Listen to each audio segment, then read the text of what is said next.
Great legend के आज के इस एपिसोड में मैं जावेद नसीम अपने सभी देखने वालों की खिदमत में अपना आदाब और सलाम पेश करता हूँ।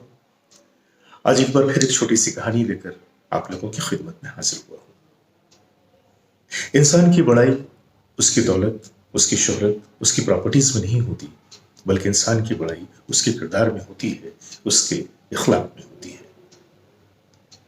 रफ़ी साहब की बात करें तो वो एक ऐसा अथाह समंदर थे अपनी शख्सियत में कि जिसमें न जाने कितनी गहराई थी और बुलंदी किसी पहाड़ की तरह। उनकी जिंदगी से बहुत सारे वाकयात ऐसे जुड़े हुए हैं कि वो छोटे छोटे वाकयात रफ़ी साहब की बड़ाई का इजहार करते हैं। आज एक ऐसा ही छोटा सा वाकया। एक बार ऐसा हुआ कि एक रिकॉर्डिंग में सोनी ओमी जी मौजूद थे और रिकॉर्डिंग चल रही थी। अचानक रिकॉर्डिंग के दौरान ओमी जी ने रफ़ी साहब को कट किया तो रिकॉर्डिंग रुक गई। रफ़ी साहब ने पूछा कि क्या हुआ, तो ओमी जी जो रफ़ी साहब को खान साहब कहा करते थे, उन्होंने कहा कि खान साहब, ऐसा लगता है कि आपका सुर थोड़ा सा हिल गया। रफ़ी साहब ने कहा, मुझे तो ऐसा महसूस नहीं हुआ। बहरहाल आप एक काम करें कि आप अंदर जाकर चेक कर लें। तो ओमी साहब अंदर गए जहाँ के सोनिक जी बैठे हुए थे मशीनों पे। सोनिक जी ने पूछा कि आपने रिकॉर्डिंग क्यों रोक दी, कट क्यों किया आपने? तो ओमी जी ने कहा कि मुझे ऐसा लगा कि रफ़ी साहब थोड़ा सा सुर से हट गए हैं, उनका सुर थोड़ा हिल गया है। तो सोनी जी ने कहा कि लेकिन मैं तो यहाँ मशीनों पे बैठा हूँ, उन्हें सुन रहा हूँ, मुझे तो कहीं पर ऐसी कोई चूक नजर नहीं आई। फिर भी आप चेक कर ले। ओमी जी ने कई बार उस रिकॉर्डिंग को चेक किया, देखा कि सारी चीजें बिल्कुल अपनी जगह पे दुरुस्त हैं, सही है। तो थोड़े से शर्मिंदा से बाहर आए और कहा कि खान साहब, मुझसे गलती हो गई, आप तो सही थे, लेकिन मुझे ऐसा लगा कि कहीं ना कहीं आपका सुर थोड़ा सा हिल गया है, मैंने इसलिए रिकॉर्डिंग को कट कर दिया। रफ़ी साहब बेसाख्ता मुस्कुरा पड़े और कहा कि ओमी जी, मेरा और माइक्रोफोन का बड़ा याराना है। मैं अगर थोड़ी सी गलती कर भी जाता हूं ना, तो माइक संभाल लेता है।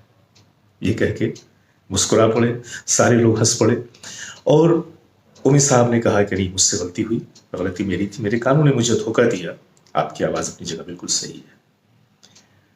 अब देखें कि इस छोटी सी बात में एक बात ये छुपी हुई है कि गर्ची ओमी साहब ने उनको रोक दिया था रिकॉर्डिंग से, जबकि वो बिल्कुल सही गा रहे थे, लेकिन इतने बड़े फनकार होने के बावजूद भी उन्होंने इस बात का बुरा नहीं माना, बल्कि उन्होंने इस बात का मौका दिया ओमी साहब को कि वो जांच कर लें ताकि रिकॉर्डिंग को फिर से किया जा सके।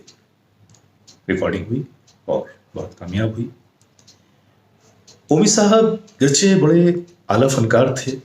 सोनी ओमी जी के साथ न जाने कितनी फिल्में आई जिसमें रफ़ी साहब ने बड़े सारे गाने गाए और बड़े हिट गाने दिए। ऐसा ही एक वाक़या और भी हुआ था फिल्म धर्मा की क़व्वाली की रिकॉर्डिंग के दौरान, जब वो मशहूर ज़माना क़व्वाली इशारों को अगर समझो राज को राज रहने दो रिकॉर्डिंग हो रही थी। उस वक्त भी न जाने क्यों ओमी साहब को ये लगा कि रफ़ी साहब सुर से हट गए। उस पर भी रफ़ी साहब मुस्कुरा पड़े और कहा कि मैंने आपसे कहा था ना, मेरा और माइक्रोफोन का बड़ा याराना है। मैं अगर गलतियां कर भी देता हूं तो मेरा माइक्रोफोन अपनी दोस्ती निभाता है और उसे दुरुस्त कर लेता है।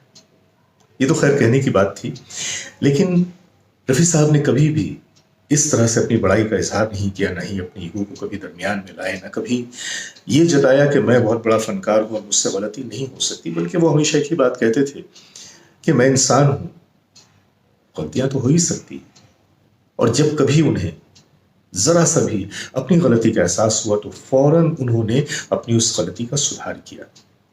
लेकिन इन दो मामलात में रफ़ी साहब की गलती तो थी ही नहीं, लेकिन उसके बावजूद उन्होंने अपनी दोस्ती निभाई और अपने पेशेवराना सलाहियतों को काम में लाते हुए उस चीज को बड़ी खूबसूरती के साथ हैंडल कर लिया।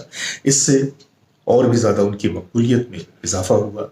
लोग और भी उनके मद्दाह हो गए, जो भी वहां पे मौजूद थे टेक्नीशियंस, और उनकी बड़ाई के कायल हो गए कि ये रफ़ी साहब ही थे कि जिन्होंने इतनी आसानी के साथ इस बात को गलती ना होते हुए भी दरगुजर कर दिया। शायद कोई दूसरा गुलकार होता तो इससे अपनी आना का मसला बना लेता। तो ये थे हमारे रफ़ी साहब। आज बस इतना ही।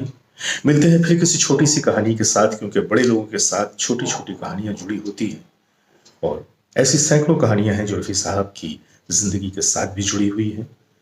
हम फिर आपके सामने हाजिर होंगे एक और कहानी को लेकर। जब तक के लिए खुदा हाफिज, धन्यवाद।